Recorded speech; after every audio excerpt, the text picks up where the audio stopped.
자, 축구가 다시 돌아왔습니다. 아까 뭐 승무패를 해가지고 약간 재탕 느낌이긴 합니다만 7경기 있는 거 한번 분석 가보겠습니다. 브랜트포드 대 토트넘, 이 라인업 확인 필수입니다. 물론 근데 솔직히 토트넘 풀주전 나올 것 같긴 해요. 제 생각에 손흥민, 케인 뭐 다 나올 것 같긴 해. 근데 혹시 안 나올 수도 있잖아. 그러니까 뭐 일단 라인업 보고 가시고, 뭐 아까 말씀드렸듯이 뭐 에런이 기빠지고 아예 좀 못 나올 것 같고, 뭐 옌슨이나 뭐 밥티스테, 브랜트포드 불투명이고요. 뭐 히키 아예르 수비 쪽 자원들 빠진 부분이 조금 아쉽고, 토트넘 히샬리송, 요리스, 로메로, 뭐 벤탄쿠르 출전 정지에 뭐 모우라나 페리시치 불투명. 페리시치는 제가 나올 것 같다고는 말씀드렸어요. 모우라는 좀 상태는 봐야 될 것 같고, 어쨌든 요런 양팀의 그런 상황인데, 뭐 둘 다 조금 이슈들이 있죠. 토트넘 뭐 차출자들이 워낙 많고, 또 많이 뛴 선수들도 많은 상황에서 기존의 주전둥에서 이미 4명이 빠져 있어요. 이샬리송, 뭐 요리스, 뭐 이샬리송 뭐 급이긴 합니다만, 뭐 요리스, 로메로, 뭐 벤탄쿠르, 뭐 공격 수비 미드필더 골키퍼 한 명씩 다 빠졌네. 이렇게 보니까 그죠? 전방에 이샬리송, 최후방 요리스, 수비 로메로, 뭐 미드필더 벤탄쿠르 많이 빠져 있는 상황에서, 어쨌든 토트넘 같은 경우 전방 쪽에 이제 모우라나, 물론 모우라는 풀백 뭐 보직 변경 뭐 그것도 있습니다만, 뭐 어쨌든 모우라나 페리시치도 지금 불투명한 상황에서 교체 자원들이 솔직히 마땅치가 않아요.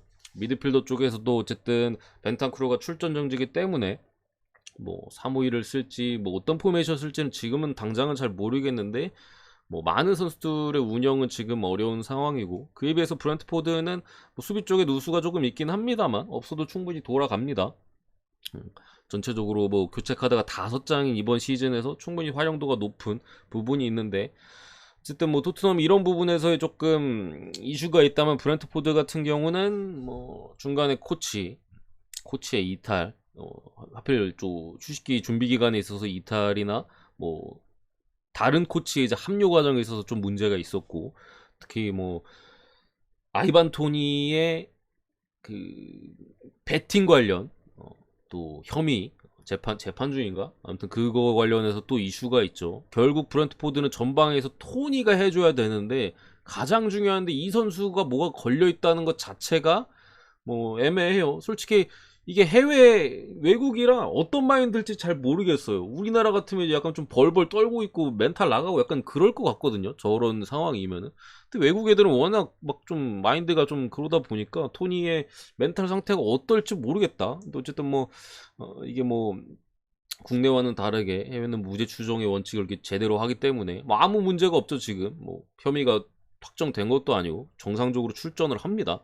이전에 뭐 연습 경기에서 득점을 어쨌든 올렸었던 톤이기 때문에 뭐 어느 정도 컨디션을 유지하고 있다고 봐줘야 될 것 같고요.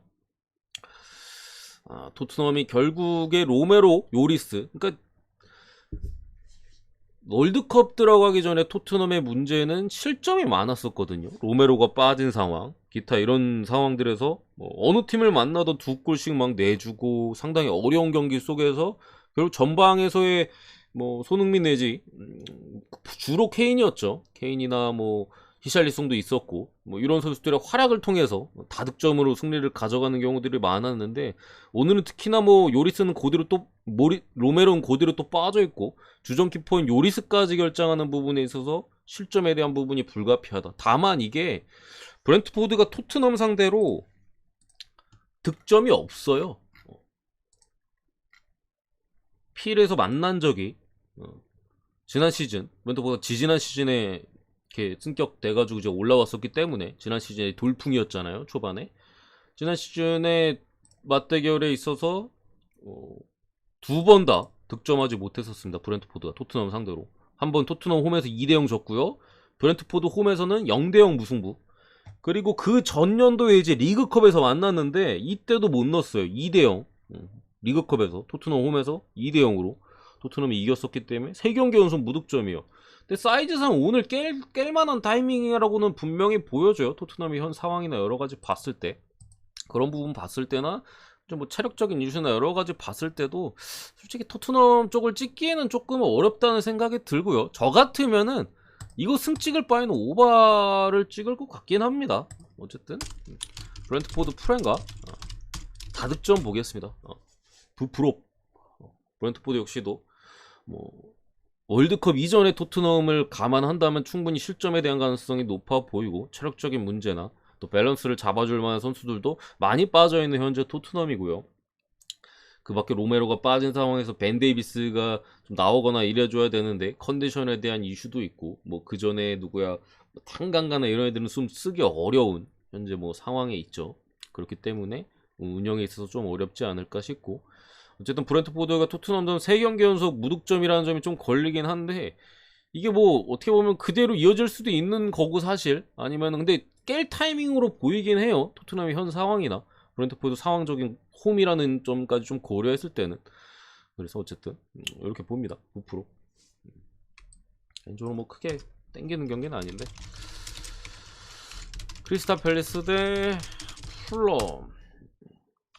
여기도 일단은 크펠 쪽에 9회 출전 정지로 빠져 있고, 풀럼이 이제 미트로비치나 뭐 안토니 로빈슨, 미드필더 쪽에 또 좋은 선수인 케바노 불투명에 떠 있는 상황이어서 뭐 토트넘 경기야 우리가 라인업을 볼 수 있다고 하더라도요, 이 경기는 일단 라인업을 못 봐요. 근데 중요한 선수들이 지금 걸려 있습니다. 하나같이 다 중요해 지금 풀럼 애들은.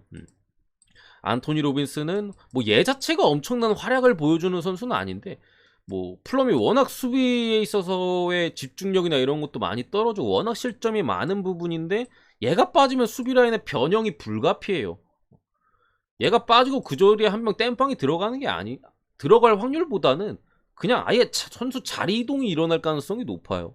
센터백이었던 얘를 이제 팀 림이라고 풀럼 주장 이제 사이드백 돌리고 이전에 똥 싸던 백업 센터백이 다시 들어가고 이런 식으로 아예 자리 이동이 좀 일어날 가능성이 있고, 그런 상황에서 풀럼이 실점이 상당히 많았었던 부분이 상당히 좀 걱정이 되고, 결국에 풀럼은 그런 부족한 수비를 전방에서 파괴력으로 좀 메꾸거든요. 근데 또 미트로비치 걸려있고 불투명이라 이거 뭐 출전 여부를 알 수가 없는 상황에서 결국에 뭐 둘 중에 한 명 빠지는 것도 손해고, 혹은 둘 다 빠질 가능성. 더군다나 크리스탈 팰리스의 원정이 그렇게 쉬운 곳이 아닙니다. 크펠도 9회 정도 수비 쪽에 이제 좀 출전 정지로 빠지긴 합니다만 거의 풀 전력을 유지하고 있는 상황에서 뭐 국대 차출이나 여러 가지로 봐도 풀럼 쪽에서 크펠보다는 훨씬 더 많이 가져갔었던 부분, 이런 부분 감안했을 때 크리스탈 팰리스가 잡을 가능성이 높다. 잡는다고 보고요. 역시나 오바 보겠습니다. 이 경기는 풀럼 경기 지금 사이즈 전체적으로 봤을 때 다득점의 흐름을 보입니다. 2대1, 뭐 2대2, 3대2 요 정도 봅니다. 그러니까 햄모 정도 느낌으로 봐요. 결국에는 세 번째 에버튼 대 울버햄튼. 뭐 밑바닥 놈들끼리 만났죠. 17인가 에버튼이? 17위 정도 위치했고 울버햄튼 이제 꼴찌인데, 뭐 기본적으로 양 팀 다 월드컵에서의 어떤 출전이나 이런 것들은 뭐 큰 그런 것까지는 없어요. 뭐 에버튼은 뭐 픽포드가 많이 뛰었다고 하는 키퍼고, 뭐 코디나 뭐 게에 오나나, 전체적으로 오나나는 뭐 그렇다 치더라고. 어쨌든 전체적으로 많이 뛰지는 않았고, 울버햄튼 역시도 뭐 크게 없죠. 전체적으로 다 뭐 백업이거나 키퍼거나 황희찬은 뭐 부상으로 막 2경기밖에 못 뛰었고, 심지어 이런 상황이 있어서 월드컵에 대한 피로도에 대한 부분은 큰 걱정, 다른 팀들에 비해서는 뭐 크게 걱정거리는 아닙니다. 어쨌든 그런 상황에서 에버튼이 칼버트루인이 부상으로 빠져 있고요. 그리고 측면 공격 쪽에 타운샌드가 오래전부터 부상이죠. 그냥 계속 못 나와서 사실 뭐 전력 외입니다. 여기 이제 울버햄튼에서 임대를 온 수비 쪽에 이제 코너 코디 상당히 좋은 선수인데 얘도 빠질 걸로 보이고, 예리미나나 뭐 오드프리, 아까도 말씀드렸지만 톤 데이비스, 얘네들이 이제 복귀를 했습니다. 기존의 부상자들이 그래도 에버튼 입장에서 좀 많이 돌아왔고, 전방 쪽에 론던은 이제 떠났어요. 이적을 해서 없습니다. 그런 상황에서 르은이 빠진 부분도 조금 아쉬운 부분이 분명히 있을 거고, 어쨌든 요런 홀게이트 불투명. 그래서 아마 수비 라인이 타코스키랑 센터백 라인이 예리미나 이렇게 좀 구성이 되지 않을까 싶은데, 예리미나가 과연 이번에 좀 제대로 복귀했을지도 두고 봐야 될 것 같은데, 울버는 네투랑 칼라이지치, 그리고 뭐 존이나 미드필더 쪽에 부바카르 트라우레 이렇게 불투명에 떠 있는데, 뭐 승무패 분석 때도 말씀드렸지만 물론 에버튼도 뭐 예림이나 고드프리, 톰 데이비스 복귀한 부분이 분명 큰 힘이 될 수 있어요. 톰 데이비스야 뭐 그렇다 치더라도 사실 뭐 예림이나 고드프리 수비 쪽에서 그래도 한가닥 해줄 수 있는 선수들이 복귀를 한 부분에 있어서는 긍정적인데, 어쨌든 뭐 코디가 잘해주고 있었고 전막 쪽에 칼버트루인이 빠진 부분도 에버튼 입장에서는 분명히 이제 빠른 공격 위주로 가야 되죠. 타겟이 없다 보니까 뭐 무패나 이런 애들이 있긴 합니다만 솔직히 뭐 크게 믿음직스럽지는 않고요. 울버햄튼은 참 좀 불운한 팀이에요. 뭐 칼라이지치도 부상해, 이전에 뭐 히메네즈 부상해, 뭐 사이드 공격 쪽 네트도 지금 빠져 있고 여전히 빠져 있고, 황희찬 폼 나락이었고, 뭐 상당히 어려운 공격진의 이전 리그에서의 폼 상태에서 결국 수비적인 부분이나 미드필더적인 부분에서는 상대와 나름 대등하게 싸워왔습니다만 전방 쪽에서 기대를 좀 품고 데려온 게데스 같은 애들이 좀 침묵을 했고, 뭐 포덴스나 이런 애들이 고군분투하긴 했습니다만 역시나 많은 양의 득점을 창출하지 못하면서 거의 뭐 웬만하면 언더 저득점 이렇게 갔었었는데, 그런 부분에 있어서 울버햄튼은 지금부터 시작되는 이제 리그 재개, 거의 뭐 새로운 시즌이죠. 이 상당히 기대되는 점이 딱 황희찬의 몸 상태가 상당히 좋습니다. 제가 울버햄튼 분석 때마다 뭐 황희찬이 한창 골을 넣을 때도 저는 황희찬은 못한다고 얘기를 했었는데, 지금 황희찬은 솔직히 좀 무서울 정도로 폼이 좋은 것 같아요. 뭐 선발로도 뛸 수 있을 만큼 일단 폼이 올라온 것 같고, 뭐 교체로 들어가도 상당히 위력적이지 않을까. 월드컵에서의 그런 활약이나 이런 것들을 바탕으로 자신감을 일단 찾은 부분이 크다고 보이고요. 울버햄튼의 최근 있었던 연습 경기에서도 득점이나 뭐 어시스트 2개인가 올리고 상당히 좋은 모습을 보여주고 있는 그림에서 히메네즈도 복귀를 했습니다. 전방 쪽에. 어쨌든 울버가 방점을 찍어줄 놈이 없었거든요. 그래서 뭐 디에고 코스타 나왔잖아. 이게 될 리가 없어요. 디에고 코스타가 나와가지고 전화해 먹고.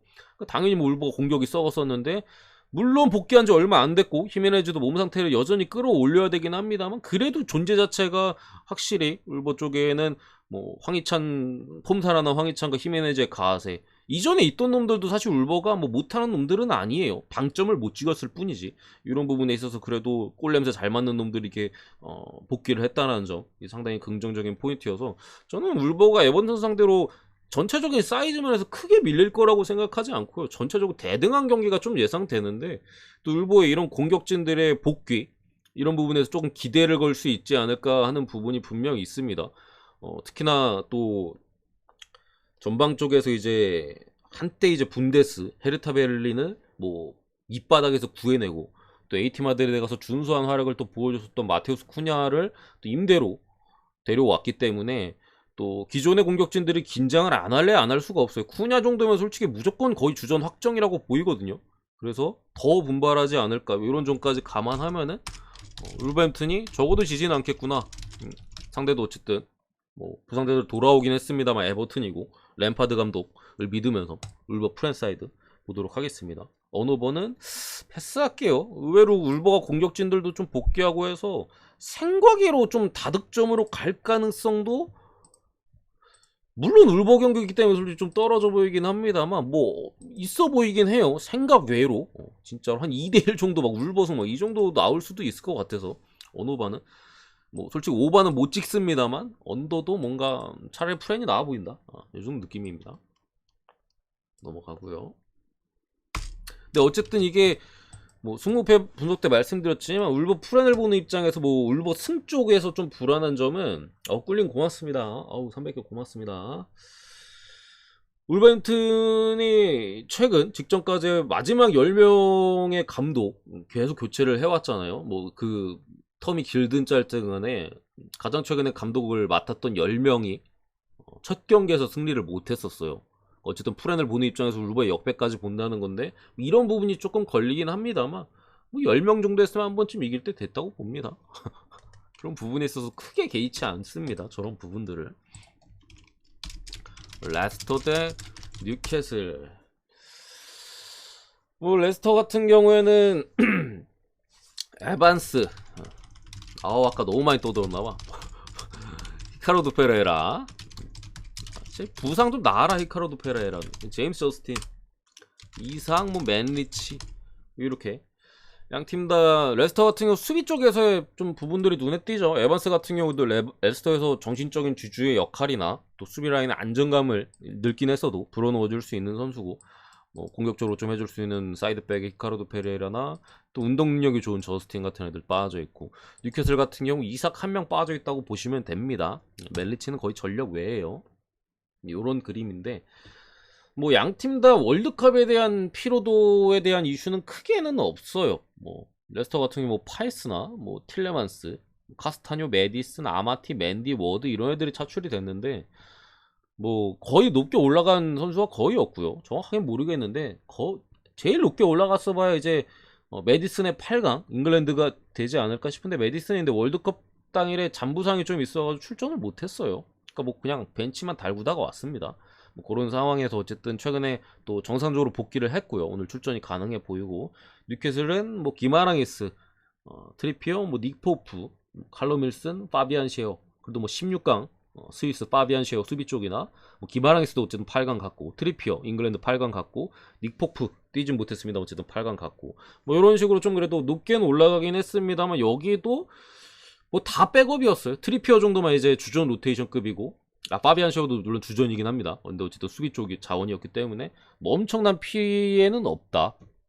양 팀 다 월드컵에 대한 피로도는 뭐 기타 많이 출전한 팀들에 비해서는 조금 덜한 현재 상황이기 때문에, 기존에 어쨌든 뉴캐슬이 보여주는 그 짜임새 있는, 특히나 수비 쪽에서의 강점, 미드필더 쪽에서의 짜임새, 이런 것들이 많이 있거든요. 근데 레스터도 확실히 초반에 그 어려웠던 수비 완전히 마탱이가 가 있었잖아요. 수비 쪽에서 부상자들도 워낙 많았었고, 뭐 죄다 부상에다가 뭐 포파나 뭐 개막하자 시즌 시작하고 얼마 안 돼서 바로 이적했지, 상당히 어려움이 있었습니다만 결국에 이제 좀 자리를 잡으면서 최근 경기는 거의 실점이 없어요. 오케이, 뭐라 보내주지?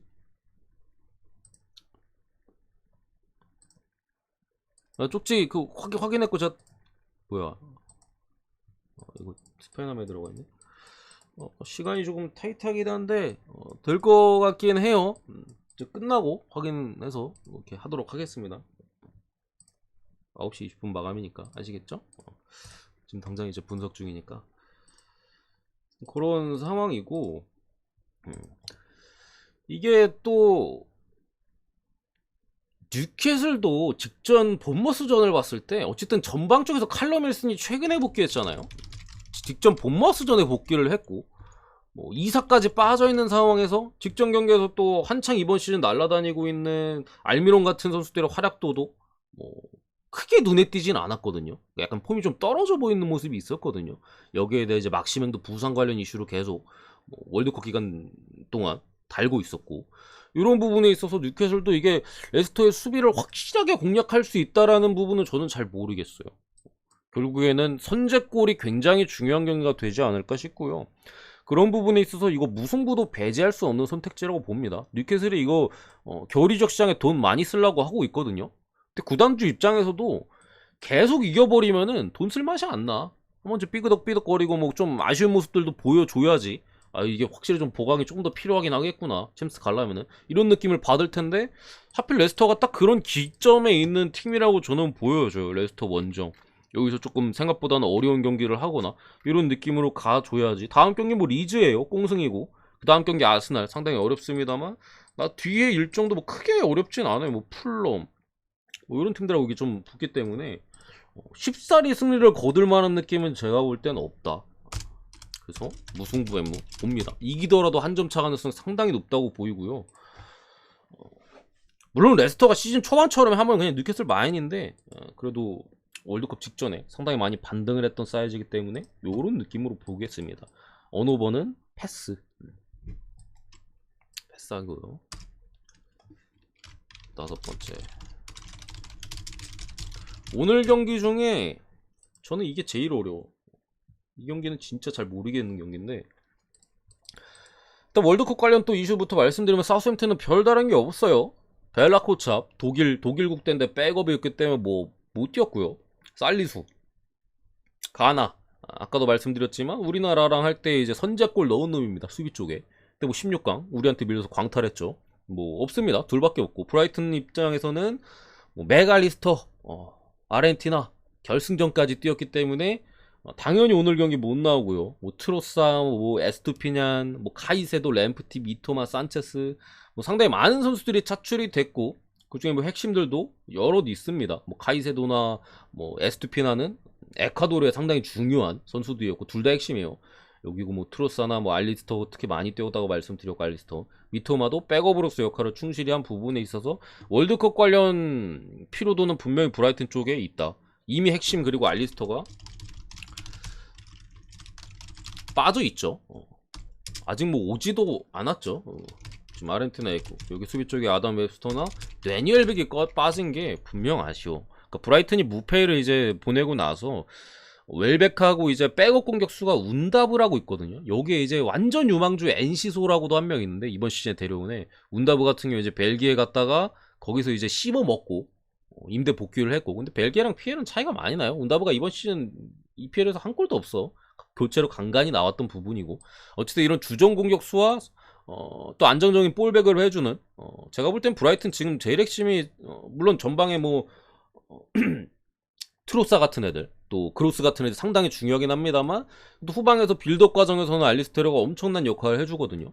요게 뭐 웰백의 공백도 제가 볼 때는 운다브가 갑자기 잘할 것 같지 않고, 브라이튼 입장에서 상당히 어려운 경기인데, 사우스햄튼도 솔직히 아직까지는 기대치가 그렇게 높은 팀이 아니에요. 네이선 존스라는 직전에 뭐 MK 돈스, 그러니까 하브리그 팀 감독 맡다가 거기 뭐 소방사로 들어가서 이제 좋은 모습을 보여줘가지고, 이전에는 뭐 브라이튼에서 코치였나 이렇게 생활을 했었고, 이제 사우스햄튼 이제 그걸 보고서 좀 감독 자리에 앉힌 건데, 뭐 사실 뭐 보여준 게 크게 없긴 해요. 감독 스타일도 일반적인 스타일이랑은 좀 달라요. 뭐 칼럼이나 이 감독 스타일 좀 봤는데 뭔가 추구하는 방향이 약간 마이너틱해. 그래가지고 분석하기 일단은 좀 까다로운 부분이 있어요. 극한의 효율을 좀 따지는, 뭐 공격의 숫자, 공격하는 방식 이런 거 중요하지 않아요. 그냥 어쨌든 효율적인 공격. 그러다 보니까 사우스햄튼의 가장 킥이 좋은 누구야? 중앙에 이름이 기억 안 나네. 그런 애들을 이제 측면 쪽으로 돌려가지고 크로스를 올려요. 그러니까 좀 특이해. 근데 그게 뭐 안 좋다고 보기는 어렵거든요. 킥이 좋은 애를 측면으로 좀 돌리고 사이드백 애들을 조금 더 중앙으로 침투시키고 약간 스위칭 느낌으로 해가지고 크로스 할 때 이렇게 반칸 돌려서 개에 발 쓰고, 뭐 나빠 보이진 않는데 어쨌든 기존의 하스니틀 감독과는 스타일이 완전 정반대예요. 정반대 스타일이기 때문에 빠르게 적응한 게 어려운 부분이 일단 예측이 되고, 그래서 휴식기 직전에 리버풀전에는 완전히 손발이 안 맞았죠. 리버풀한테 그냥 뭐 뒷공간 탈탈 털렸잖아요.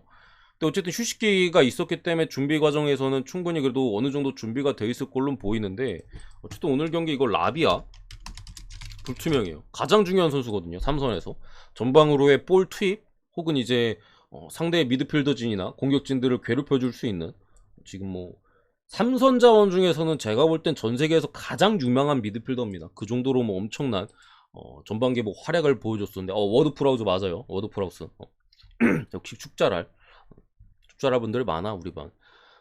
그랬던 지금 선수가 이제 불투명에 좀 허벅지 관련 부상으로 떠있기 때문에 진짜 어려워요. 브라이튼도 상황이 크게 좋지가 않고, 또 직전 경기 찰튼과의 컵 대회에서 브라이튼의 가장 큰 문제가 이제 경기는 잘해놓고 골을 못 넣어서 못 띄우는 게 가장 큰 약점이거든요. 그런 전형을 또 보여줬어.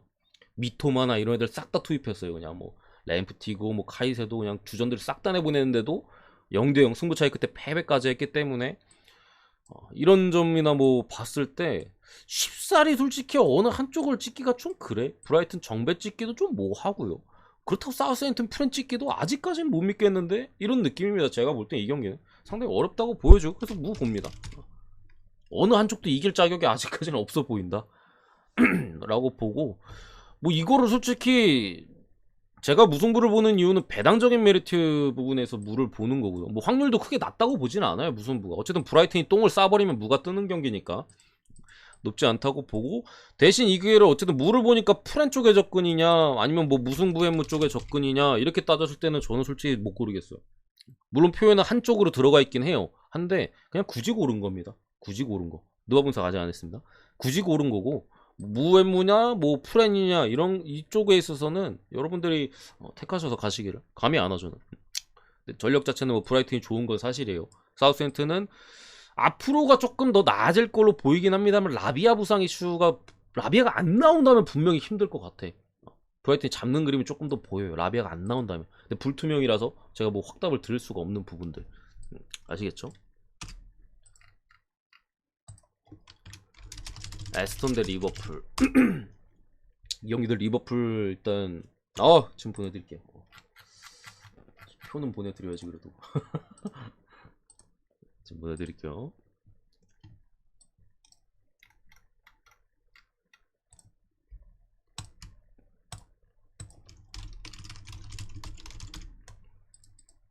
보내드렸고, 말씀하신 거는 조금 시간 안에 무조건 보내드립니다. 아시겠죠?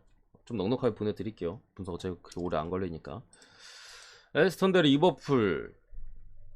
여기도 뭐 크게 월드컵에 대한 부분은 뭐 없는데, 일단은 그래도 에스턴 빌라 쪽은 주전 키퍼가 빠져있죠. 에밀리아노 마르티네즈, 아르헨티나 주전 키퍼가 뭐 당연히 우승했고 뭐 퍼레이드 중이기 때문에 오늘 경기 못 뛰고, 뭐 여기에 뭐 세비야에서 진짜 큰맘 먹고 데려온 디에고 칼로스 아직까지도 부상, 여기에 제이콥 램지나 뭐 쿠티뉴 같은 좀 미드필더 자원들, 이런 애들이 이제 또 불투명에 떠있는 현존 상황이고, 리버풀 같은 경우에는 뭐 알리송, 파비뉴, 뭐 핸더슨, 아놀드, 코나테, 뭐 반다이크, 뭐 우리랑 붙었던 이제 다윈 누네즈, 이런 애들이 이제 월드컵에 뛰었었고, 뭐 적당히 투입이 된 것 같아요. 그러니까 이름값 있는 이런 강팀에 비해서는 사실 크지는 않아요. 토트넘이나 뭐 맨유나 맨시티나 거의 선수들 다 갈려 나갔잖아요.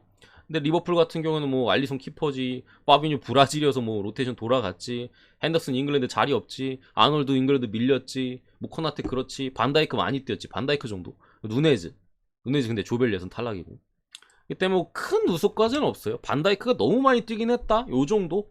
이번 시즌 전 세계에서 가장 많이 뛴 선수 중에 한 명입니다, 반다이크가. 하필이면 이제 좀 에이징 커브까지 겹친 시기에서 이런 부분이 있기 때문에 리버풀의 수비적인 부분이 이번 시즌에 좀 발목을 잡고 있는데, 제가 볼 때는 이거는 해결이 안 될 가능성이 좀 높아 보이고, 전체적인 미드필더 쪽에서의 에너지 레벨이나 이런 걸 또 커버를 할 수가 없죠. 워낙 나이 든 선수들이 많고, 그나마 젊은 게 이제 파비뉴 같은 애들인데, 아니면 진짜 이제 유망주 애들 밖에 없어요. 뭐 엘리엇 이런 애들 솔직히 그렇게 믿음직스럽지는 못한 애들, 이런 부분에 있어서 이거 빠지는 선수를 말씀 안 드렸네. 비르미누, 밀러, 루이스 디아스, 조타, 커티스 존스, 코나테, 뭐 반다이크 이런 애들은 오늘 출전 가능합니다. 뭐 선발까지는 뭐 모르겠습니다. 일단 가능한 상태예요. 근데 어쨌든 이게 상성상으로는 리버풀이 에스턴 빌라 상대로 상당히 강해요. 최근에 9번, 그러니까 빌라가 강등당했던 시기를 제외하고 15, 16인가? 그때부터 해가지고 9번 만나서 8번을 졌어요, 에스턴 빌라가. 그러니까 뭐 거의 8할 가까이, 8할이 넘나? 살짝 넘나? 아무튼 9할 좀 못 미치는 승률을 보여주고 있고, 뭐 에메리 감독 또 에스턴 빌라가 새로 부임해서 2연승 뭘 달리면서 좋은 모습을 보여주고 있습니다만, 옛날에 아스날 감독 했었잖아. 클럽 상대로 2무 2패로 열세예요. 뭐 클럽이 워낙 잘하긴 했습니다. 어쨌든 팀 간의 상성이나 감독 상성에서도 밀리는 좀 부분은 가지고 있는데, 지금 리버풀은 근 4년 정도를 잡더라도 제가 본 리버풀 중에 제일 약해요. 근 4년 정도, 그러니까 클럽이 부임하고 챔스 들어가고 이런 시기까지 감안했을 때 제가 본 어떤 리버풀보다도 지금이 약한 타이밍이란 말이야. 에메리 감독도 리버풀 클럽 감독과의 그런 상대전이야. 또 에메리가 지금 2승이잖아요, 부임 이후에. 3승을 찍는다면은 에스턴 빌라 부임 이후 첫 3경기 전승 최초 감독이에요. 이런 타이틀도 있고, 또 두 팀 간의 맞대결에서 한 번 끊을 만한 타이밍도 있는데 하필 리버풀이 또 가장 약한 타이밍에 원정 경기라는 점을 봤을 때 저는 이거 리버풀 정배 쪽의 접근은 솔직히 전력상으로는 솔직히 그래도 리버풀이 더 좋습니다. 뭐 결장자들이 있긴 합니다만 더 좋긴 한데 솔직히 못 믿겠어요. 저는 못 믿겠어. 저 가짜죠? 블랙 할게요. 왜 그래 자꾸 전화애들 왜 이렇게 많아? 꿀리면 그런 실수 안 해. 블랙 넣을게요. 왜 자꾸 이렇게 구라를 치는 거야? 패닉 달고. 간혹 저런 애들 나오네. 근데 이런 부분에 있어서 이게 막 좀 사이즈가 그래요. 그냥 마냥 이게 정배가 좋아 보인다고 찍기에는 상당히 부담스러운 사이즈야. 보통 이런 경기에서 한 번 끊거든요. 맨날 졌잖아. 에메르도 맨날 졌고 한 번 끊어 이런 타이밍에 보통 그런 부분에 있어서. 근데 어쨌든 리버풀도 솔직히 후반기의 성적에 대한 상승이 좀 기대가 되는 부분이 있기 때문에 저는 승패로는 뭐 결론을 내면 상당히 어렵다고 생각합니다. 무승부 한번 보고요. 뭐 빌라가 못 이기라는 법 없다고 생각합니다. 개인적으로 이번에 전체적으로 기록이 엄청나게 많이 깨지고 있어요. 전체 뭐 프리미어리그도 그렇고 전 세계 축구 리그에서 에메리가 뭐 3승 찍고 빌라 최초 감독이 3승 최초 감독이 되지 않으리라는 법이 없어 보이고 다득점 봅니다. 개인적으로는 이 경기에서 선택은 그 다득점이 낫지 않을까. 리버풀이 어쨌든 전방에서의 다윈 누네즈나 살라에 대한 파괴력은 분명히 강해요. 어느 팀이랑 붙어도 누네즈 사네는 진짜 강한 조합이고 대신 수비적인 밸런스는 리버풀이 지금 상당히 무너져 있다. 빌라가 홈이고 또 여러 부분 강화했을 때 제가 볼 때는 최소 한 골씩은 주고받을 가능성이 높아. 1대1 무릎 끝나면 솔직히 어쩔 수 없는 건데 뭐 다득점으로 갈 확률이 높다고 생각합니다. 개인적으로 현재 리버풀 상황을 고려했을 때. 마지막 아스날 대 웨스트햄. 일단 뭐 아스날 같은 경우도 솔직히 리버풀처럼 차출자들이 많은 출전 시간을 소화한 선수들은 별로 없어요. 제주스 브라질 벤치, 마르티넬리 브라질 벤치, 사카 잉글랜드에서도 많이 뛰었습니다만 어느 정도는 로테이션이 돌아갔고, 베나이트 중간에 이제 잉글랜드 코치랑 트러블 있고 개인 사정, 집안 사정으로 이제 월드컵 한 경기도 못 뛰고 바로 복귀했고, 램스데일 잉글랜드 백업 키퍼, 윌리엄 살리바 프랑스 백업 수비수, 토마스 파티 가나 광탈, 토미아스 16강 가게 됐는데 뭐 부상 여파도 있고 해가지고 뭐 많이 뛰지는 않았었고, 터너 뭐 미국 키퍼 잘했죠. 자카 정도 이제 스위스 16강 좀 많이 뛰었죠. 요 정도 느낌이라서 뭐 기타 강팀들에 비해서는 뭐 크게 많이 뛰진 않았습니다만 제주스가 일단 부상 아웃된 게 엄청 크죠. 뭐 많이 뛰고 자시고가 안에 제일 중요한 선수 한 명을 잃고 왔어요. 뭐 이런 부분이나 진첸코가 여전히 부상 복귀를 하지 못했다는 점, 또 연습 경기에서 최근에 폼이나 여러가지 아스날에서 좀 배고픔 굶주림에 대한 에너지 상당히 좋은 영향력을 선사했었던 넬슨이 빠진 부분도 지금 상황에서 조금 아쉽고요. 여기 이제 뭐 토미아스나 티어니 같은 사이드백 자원들이 지금 벌써 3명이나 얘네까지 빠지게 된다면 불투명이긴 합니다만 이런 좀 이슈에 처해 있는 아스날의 상황이고요. 웨스트햄 같은 경우 뭐 파케타가 브라질에서 뭐 적당히 뛰었고, 데클란 라이스가 그래도 어느 정도 출전 시간을 잉글랜드에서 가져갔죠. 그 밖에 뭐 아레올라나 켈러는 뭐 많이 거의 뛰진 않았고, 아구에르드가 모로코에서 또 좋은 활약을 상당히 보여주긴 했습니다만 오늘 경기 모로코에서 이제 막판에 좀 부상이 있었잖아요. 그래가지고 모로코가 이제 뭐 크로아티아전에 푸근하게 오바도 내주고 뭐 프랑스한테 푸근하게 대주고 쉬었잖아 그때는. 근데 오늘 이제 불투명 정도 떠 있습니다. 그래서 사이드 공격 쪽에 막시 코르네나, 뭐 수비 쪽에 주마, 뭐 아레올라도 얘가 아마 그거 거예요. 아르헨티나 뭐 뛰지는 않았는데 그래서 뭐 못 나오는 것 같고, 이렇게 뭐 켈러, 아구에르드, 불투명 이렇게 떠 있는데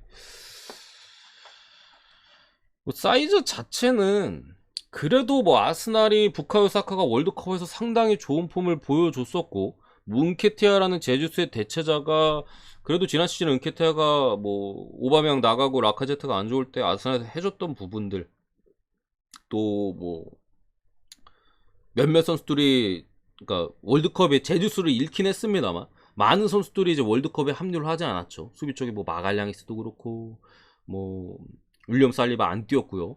여기에 램스테 아니 베나이트 금방 복귀했고 뭐 자카가 조금 뛰긴 했습니다만 16강 떨어졌으니까 뭐 그거고 토마스 파티는 뭐 16강도 못 올라갔고 뭐 전체적으로 외덕으로 차출도 안 됐고요. 아니 노르웨이가 애초에 못 올라갔고 뭐 이런 그림에 있어서 제주스가 부상당한 거 외에 월드컵에 대한 피로도는 아스날이 크지가 않은 부분에 있어서는 긍정적이에요. 마르티넬도 브라질에서 그냥 경험만 쌓고 왔고 근데 어쨌든 이 사이드백에 대한 이슈는 분명히 아스날 입장에서는 좀 큰 이슈가 되지 않을까 싶어. 만약에 3명 다 못 나오면은 호로쇼를 해줄 수 있는 갑자기 또 이름이 기억이 안 나네. 아까도 그랬는데 승무패 분석할 때. 어쨌든 이게 기억이 안 나. 꼴 보기 싫은 놈이라 더 기억이 안 나는 것 같아. 그 놈이 나온다면은 또 측면 쪽에서 몇몇 위협적인 장면을 웨스트햄 쪽에서 창출할 수도 있는 거고 뭐 애초에 판단은 얘기가 많아요. 근데 뭐 일단 부상으로 저렇게 다 쓰러져 있으니까 뭐 어쩔 수 없이 써야 될 수도 있는 환경이고 특히나 은케티아가 솔직히 제주스를 완벽하게 대체하는 게 불가능해요. 분명히 제주스가 지금 거의 2월까지도 못 나온다는 얘기가 있는 가운데 은케티아가 출전하는 경기에서 아스날 팬인 제 입장에서는 제주스가 그리울 날이 분명히 있을 거야. 그게 오늘 경기가 되지 않으리라는 법이 없고 상대도 상당히 이제 수비 라인을 내리고 경기를 하는 웨스트햄이에요. 내리기 때문에 더 아스날 입장에서 세밀하고 그런 것들이 필요한 게 하필 빠져있다는 부분이 좀 큰 이슈가 좀 되고요. 어쨌든 아스날에선 지금 뭐 명실상부 제주스와 특히나 이제 공격적인 마르티넬리 이런 애들이 중요한데 제주스가 빠진 부분이나 마르티넬리도 어쨌든 월드컵 기간이 솔직히 마르티넬리한테는 긍정적인 부분이 없거든요. 좋았던 흐름 다 끊겼지. 브라질에서 뛰지도 못했지. 브라질 광탈했기 때문에 멘탈도 나가지. 아무것도 없어요. 사카 같은 경우 아스날에서 좋은 활약을 보여주긴 했습니다만 에이스는 아니었어요. 그렇기 때문에 뭐 잉글랜드에서 활약을 바탕으로 복귀해서 어느 정도 활약을 보여줄지는 좀 미지수고 뭐 기대는 되긴 합니다만 이런 부분 봤을 때 제 생각에는 배당 메리트까지는 없어. 지금 현재 아스날 상황을 고려했을 때 배당 메리트가 크게 뭐 있어 보이는 경기는 아니에요. 너무 짜긴 한데 그래도 승 쪽의 가능성이 높다고는 생각합니다. 이 정도 느낌이에요. 햄무 똥줄 승 정도 봅니다. 뭐 지금 상황을 고려했을 때 화력적으로 확 밀어붙여서 뭐 이길 거라고는 딱히 뭐 그런 그림은 안 보이고요. 웨스트햄도 어쨌든 내려앉는 그림에서 아스날이 잘 뚫어야 되는데 그렇게 쉽지는 않아 보여. 제주스의 역할이 엄청 중요하거든요. 특히나 뭐 진첸코나 티어니의 역할도 중요한데 얘네가 하면 자카도 묶이고 막 좀 여러 가지 뭐 너무 길어져서 제가 설명 안 드리는데 이슈들이 있어요. 그런 부분에 있어서 뭐 터질 수도 있는 경기라고 보긴 합니다만 그래도 승 쪽의 가능성이 높아 보이긴 한다. 똥줄 승. 이 정도 봅니다. 언오버 패스. 뭐 그래도 승을 보는 이유는 모예스 감독이 강팀 상대로 약해요. 특히나 아스날 상대로는 약해. 옛날부터 약했어. 에버튼 시절부터. 이런 점들. 울보 역배 낫배드해 보입니다. 제가 볼 때는. 근데 울베도 아직까지는 뭐 크게 믿을 만한 사이즈는 없어서 프렌이 안전하다고 보긴 해요.